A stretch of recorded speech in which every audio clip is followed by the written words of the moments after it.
semenjak SD aku tahu Putri Indonesia, aku ngomong ke mama almarhum waktu itu, dan ternyata almarhum meresponnya adalah, ya kamu jalani aja jalan kamu, ya kalau emang nanti diarahinnya ke sana, ya kamu akan ke sana, tapi kalau enggak ya berarti bukan ke sana. Dua pilihannya, kalau aku memilih Putri Indonesia, tabungan gue habis. Karena pulang pergi bisa dibayangkan dong Jakarta Manado tuh kayak gimana.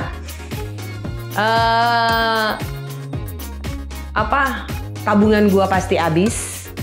Gaji gue yang selama ini tiap bulan ada, itu nggak akan ada lagi. Dan kalau gue mau milih Putri Indonesia, gue nggak tahu ke depannya gue menang atau enggak. Dan saat memilih begitu, ya cuma dengan yakin, walaupun saat di Sulawesi Utara meninggalkan semua zona nyaman di Jakarta, itu juga nggak mudah. Perjuangannya, prosesnya, sakit iya, berdarah iya, nangis iya, dimaki-maki orang juga iya. Tapi ternyata itu fondasi. Yang saat ini aku ngerti, itu semua terjadi pada saat aku meninggalkan zona nyaman dan aku dibentuk di Sulawesi Utara. Itu ngebentuk mental gua. Yang awalnya lembek, ya harus kuat dan keras. Untuk memajukan negeri Indonesia, yaitu dimulai dari awal, yaitu pendidikan. Karena dengan pendidikan kita dapat mempengaruhi orang-orang di sekitar kita.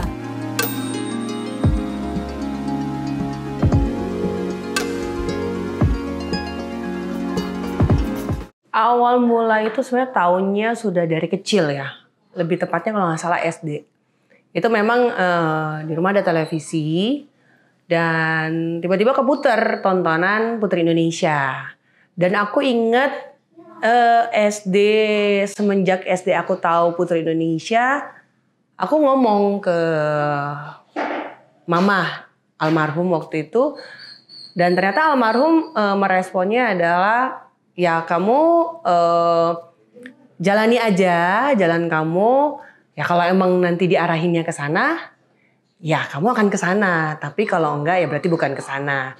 Nah, semenjak itu anak SD ya pemikirannya. Setiap tahun itu aku ikutin dan aku inget banget mama sampai bilang waktu aku udah jadi putri, mama kayak nge-reminder aku. Kamu inget nggak dulu waktu kamu SD? Itu SD ya. Yang memang aku juga suka nulis dulu, dan tiba-tiba mama bilang, kamu tuh sering nonton tiap tahun dan kamu tuh tulis pertanyaannya. Jadi kan ada sesi tanya jawab.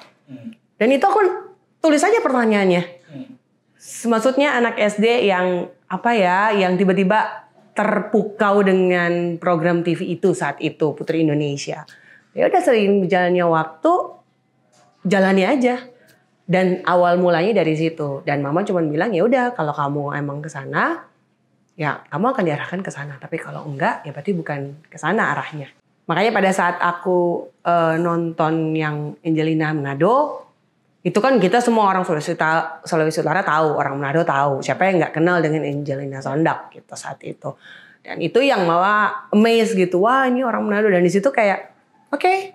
Berarti suatu saat aku pengen ikut. Ya udah, kamu jalani aja. Cuman kan sebagai orang tua tidak menutup untuk punya cita-cita ya. Tapi kalau kamu ke sana, ya kamu akan diarahin ke sana.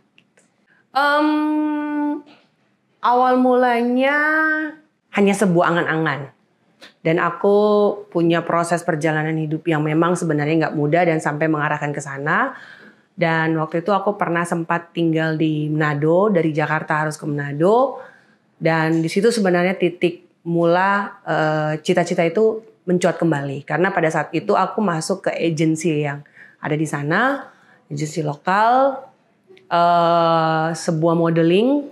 Dan memang sebenarnya mama itu sepertinya sudah lihat ya, kalau orang tua tuh kayaknya ini anak punya potensi nih dari modeling atau ke pageant. Tapi nggak tahu gimana caranya. Akhirnya waktu SD pernah mama cemplungin ke modeling. Dan itu dapat juara favorit. Ingat banget, ya kayak gaya, dan aku bukan orang yang tipe suka gaya. Ya udah, dari situ udah lewat. Nah, waktu aku ingat di SMA, aku di Manado, dulu tuh yang unik adalah awal mula aku dipertemukan istilahnya dalam sebuah agensi model, mereka yang menemukan aku. Jadi waktu di Manado itu istilahnya di pinggir jalan, bawa keranjang sumbangan. Waktu itu sumbangan gereja. Aku berdiri di pinggir jalan setelah pulang sekolah, dan pada saat itu ternyata ada tim kayak agensi Kota Manado datang, itu blocking models, mereka mencari bibit-bibit lah dari daerah-daerah. Mereka melihat aku dan kemudian mereka mencari informasi. Aku nggak tahu, mereka yang cerita ke aku. Mereka mencari informasi, kok ini perempuan di pinggir jalan berdiri sendiri kayak tiang. Istilahnya dari dulu udah kelihatan tingginya. Terus berdiri di pinggir jalan, terus minta-minta sumbangan. Dan mereka tertarik sama aku dan mereka cari informasi waktu itu ke aku. Dan mereka menemukan aku waktu itu di sekolah. Di sekolah ketemu, karena aku bukan tipe orang, apa sih ini orang kok ngejar, ayo dong join masuk model katanya gitu. Saya bilang, oh iya ya nanti ya, nanti deh. Tapi sebenarnya menghindar. Saat pulang aku ingat sore menjelang malam tiba-tiba saya masih tidur sore, mereka ketuk pintu. Sebegitunya mereka mencari saya di dalam rumah. Sampai tahu rumahnya. Dan itu yang momen kayak, oke, ini gue ternyata model, masuk model, dan memang basic sama sekali nggak ada. Dari mereka aku belajar yang namanya pakai heels. Istilahnya belajar dari basic lagi, mereka ngajak, oke. Aku bilang, aku nggak mau, tapi mama tahu potensi itu di dalam diri aku. Dan aku ngomong, ya deh kalau mama bilang iya yaudah ikut, tapi kalau aku nggak mau, kayak gitu. Ayolah coba, akhirnya aku coba dari tingkat kabupaten, tiba-tiba aku sampai ke tingkat Sulawesi Utara. Dan saat itu pun aku dinobatkan perempuan tertinggi di usia aku. Waktu itu aku masih SMA. Dan sering berjalannya waktu, dari situ aku mulai, ya oke lah ikut-ikutan. Di sisi lain juga bisa mencari pemasukan, menyambi sambil sekolah. Dan sebenarnya cita-cita itu muncul. Apa gue jadi Putri Indonesia ya? Dan memang agensi itu waktu itu nanya aku, kamu kan profil kan, nama lengkap, alamat, tanggal lahir segala macam, dan mereka tanya cita-cita aku apa. Aku tulis di situ dan aku ngomong ke mereka, interview aku bilang aku mau jadi Putri Indonesia. Itu cita-cita aku. Oke, setelah itu disitulah awal mula. Dan kenapa bisa ikut Putri Indonesia? Yang mengingatkan pun mereka waktu itu. Jadi ada namanya KTRI. Ini benar-benar memang dalam sebuah perjalanan, memang dalam karir, istilahnya ada andil dari KTRI ini. Waktu itu aku sudah kerja. Posisinya kerja sambil kuliah. Dan itu memang terlupakan cita-cita itu. Nggak mungkin lah, buat apa? Karena aku berpikir adalah ikut Putri Indonesia harus butuh modal besar. Intinya seperti itu. Tapi itu kembali lagi pada saat di tahun 2015. Aku sambil kerja, seperti biasa, aku denger, dulu kan ada sosial media juga kan, pembukaan Putri Indonesia. Aku cuma dalam hati ngomong, aku tanya sama yang di atas, Tuhan, pengen deh ikut Putri Indonesia, tapi dalam hati doang ngobrol. Aku pengen deh ikut Putri Indonesia. Gimana ya tapi caranya? Ya udahlah, kalau emang bukan ya berarti bukan jalan aku. Aku cuman sambil di depan komputer, cuman ngomong ngobrol sama yang di atas, yang pemilik segalanya sama Tuhan. Dan ya udah. Dan shocknya adalah, amazingnya adalah, miracle-nya adalah sepersekian menit setelah aku ngomong itu dalam hati, di depan komputer meja kantorku, tiba-tiba telepon. Telepon itu berdering, handphone aku, dan KTRI itu nelpon dan dia bilang, Kes, kamu punya cita-cita pengen Putri Indonesia kan? Iya, kenapa? Walaupun aku udah baca ya sosial media itu. Kamu mau ikut nggak pemilihan Putri Indonesia? sekarang. Ntar dulu deh ya, nanti aja. Terus akhirnya dia ngomong, ingat kesempatan nggak datang 2 kali, dan ingat usia kamu saat itu. Usia aku kan udah mau mentok. Ingat usia kamu. Kesempatan ini nggak akan pernah datang 2 kali. Tapi banyaklah excuse-nya aku begini-gini. Ya udah, kamu aku kasih kesempatan untuk doa dulu, tanya orang tua yang mana. Oke. Pulang kerja, aku pulang, aku tanya ke mama papa. Dan disitulah awal mula aku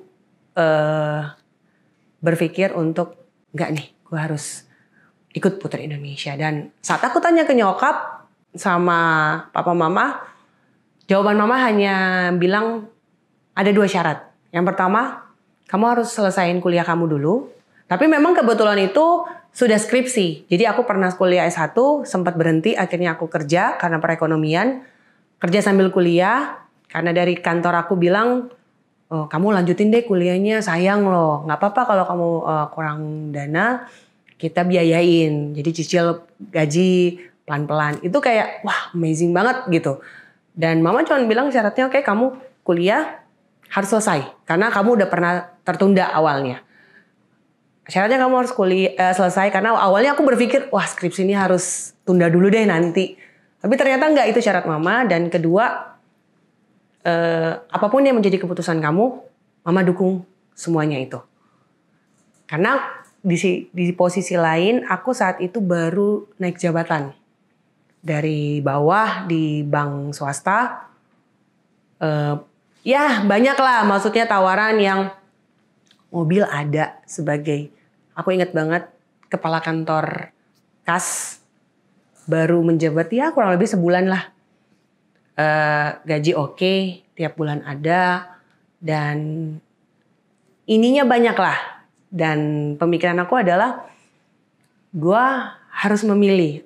Aku mengiyakan ke mama, oke, aku ambil Putri Indonesia, tapi aku juga akan lulus tahun ini, aku bilang gitu. Dan mama cuma bilang, oke, keputusan ada di tangan kamu. Dan mama cuma berpesan adalah, setiap ngambil keputusan semua di tangan kamu.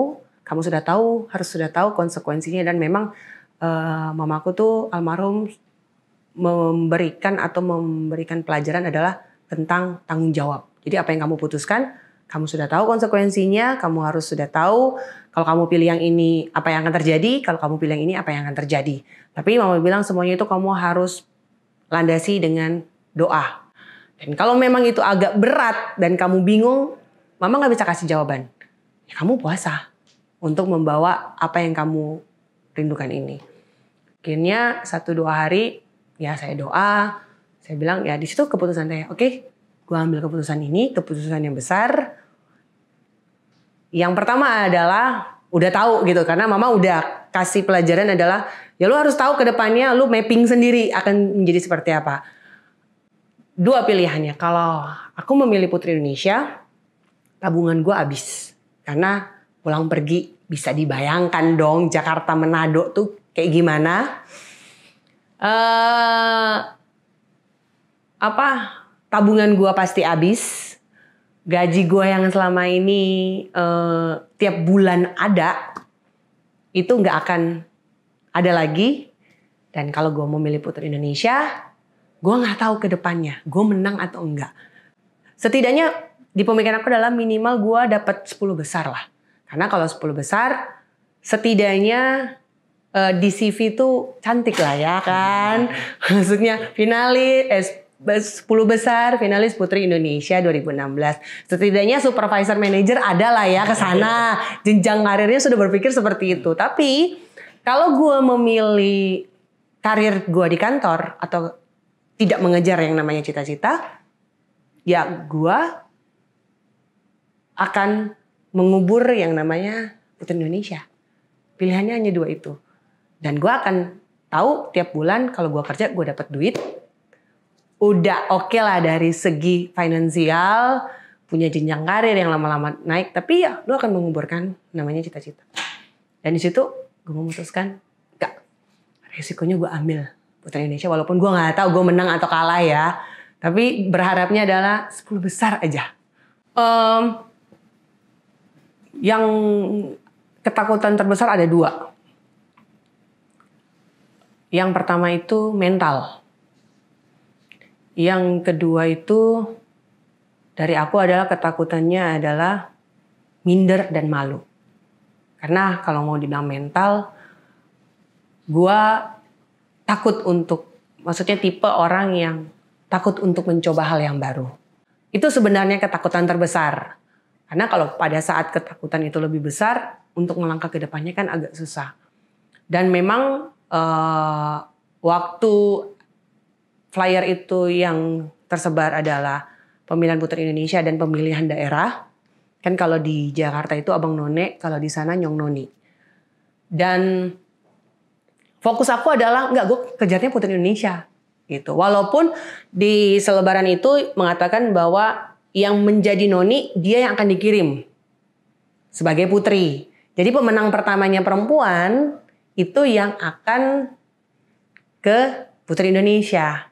Gitu. Awalnya. Jadi pokoknya pemenang pertama dia yang akan mewakili Sulawesi Utara ke Putri Indonesia. Perempuannya ya, oke. Tapi fokus aku adalah, gue mau Putri Indonesianya gitu. Karena cita-cita gue adalah Putri Indonesia awalnya. Tapi kan itu melekat.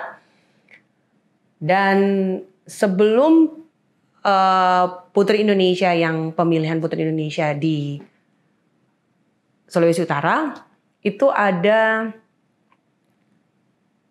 kompetisi lagi. Jadi yang KTRI itu ngomong ke aku, coba yuk kamu ikut.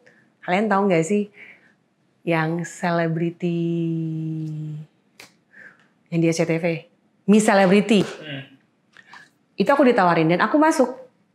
Dan mau nggak mau karena masuk berapa besar? 3 ya. Jadi ada 2 atau 3 perempuan saat itu. Ya aku akan ke Jakarta pemenangnya.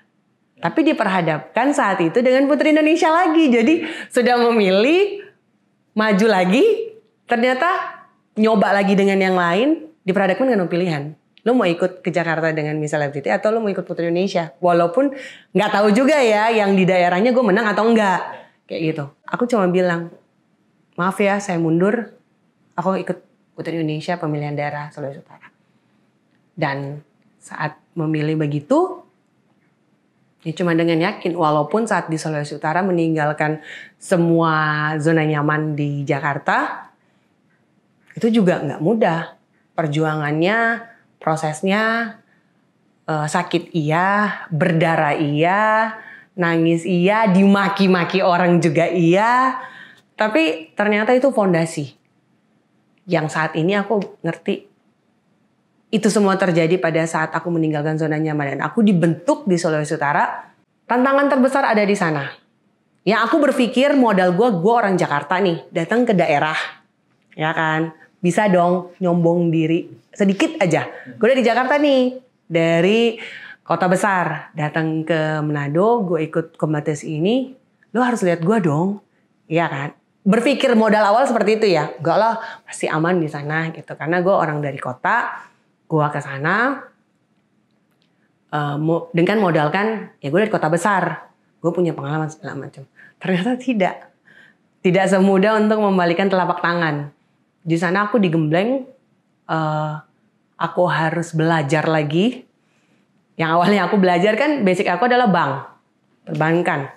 Dan aku harus belajar namanya sosial budaya, harus belajar tentang pemerintahan di sana, belajar ada berapa kabupaten kota di sana, potensi pariwisatanya ada apa aja di sana. Pokoknya masih banyak lagi sosial, budaya, politik segala macam yang terjadi di sana. Tidak hanya itu. Nasional pun kita pelajari dan itu benar-benar wah, nonton berita, catat. Jadi ada buku, ingat banget masih ada buku yang aku tempelin satu-satu tentang berapa kabupaten kota, pariwisatanya ada apa aja. Dan ternyata pada saat aku ikut karantina di sana, wah, orang-orangnya juga luar biasa yang mengikuti itu. Dan di situ di dalam terjadi yang namanya persaingan, memang kental sekali. Yang awalnya kita berteman dalam satu daerah perwakilan, Tiba-tiba mereka semua menjauh. Dan itu yang mental aku terbentuk. Aku bersyukur saat itu ternyata mental gue tuh dibentuk di sana. Itu sakit iya. Dan waktu itu aku jauh dari mama kan. Mama papa di Jakarta, aku di sana. Walaupun ada saudara. Sampai yang inget banget momen saat final. Itu ada yang unik. Ternyata juri di depan itu ada yang saudara aku. Dan saudara itu gak kenal aku siapa. Anaknya siapa. Dan saat pemenang pemilihan Putri Indonesia. Dia baru tahu. Saat dibacakan Keisha Waro. Waro. Kan kalau di sana marga kan. Sampai yang om aku itu istrinya yang saudara sama aku, mereka kan nggak tahu, kan taunya cuma orang tua kan. Saat dikasih pengumuman, mereka baru setelah selesai pemilihan, mereka konfirm, mereka datangin aku. Ternyata kamu tuh saudara. Berarti benar nggak ada maksudnya apa ya manipulasi lah di dalamnya. Walaupun ada saudara aku yang menjadi jurinya saat itu, dan itu benar-benar real. Dan momennya adalah saat di sana aku inget banget, aku telepon nyokap sebelum pengumuman karena lama banget itu jam 4 pagi baru pengumuman. Aku sendiri di belakang panggung. Jadi ada 2 sayap, kiri dan kanan. Aku sendiri di sayap kiri. Semuanya pada ngumpul di sini pada saat itu. Aku nggak tahu apakah mereka memang sengaja atau gimana, aku nggak tahu. Tapi aku sendiri dan aku nangis saat itu. Aku telepon nyokap, "Mah, aku di belakang panggung sendiri. Aku nggak tahu mereka menjauhi aku atau enggak." Aku bilang gitu. Dan tiba-tiba tante aku muncul. Karena ternyata mama nelponin tante aku untuk nemenin. Seberaninya itu kan biasanya kan nggak boleh kan. Akhirnya dia datang untuk nenangin aku. 2 tante aku waktu itu. Ada tante Foni dan Angki yang mewakili mama kan. Dan di situ aku nangis. Terus mereka cuma bilang, "Dah berdoa, kamu harus kuat." Dan saat pengumuman sempat bingung loh. Kok aku Putri Indonesia tapi aku juara 3. Aku bilang gitu. Cuman jangan apa-apa, aku kejarnya cuma Putri Indonesia kok. Aku bilang gitu. Dan di sana ya menjadi sebuah pelajaran yang besar sih. Mental aku dibuat saat itu. Justru mental aku dibuat bukan di apa ya istilahnya. Bukan di kota kelahiran atau kota kebesaran aku. Tapi justru aku bikin mentalnya kuat adalah di kota tempat aku dibesarkan. Saat pengumuman super besar, yang mungkin orang semua nggak tahu, aku cuman ngomong dalam hati, aku ngomong sama yang di atas, "Tuhan, aku minta dong 10 besar aja, please." Karena kalau 10 besar, di CV itu setidaknya cantik, finalis 10 besar Putri Indonesia 2016. Toh itu minimal supervisor di tangan Tuhan. Udah runtutan tuh. Sepersekian detik gue udah ngomong ini Tuhan gimana dong. Saat diumumkan, ya Putri Indonesia 2016 jatuh kepada Sulawesi Utara. Maksudnya gue. Di situ gue biasa aja. Karena otak gue masih nego.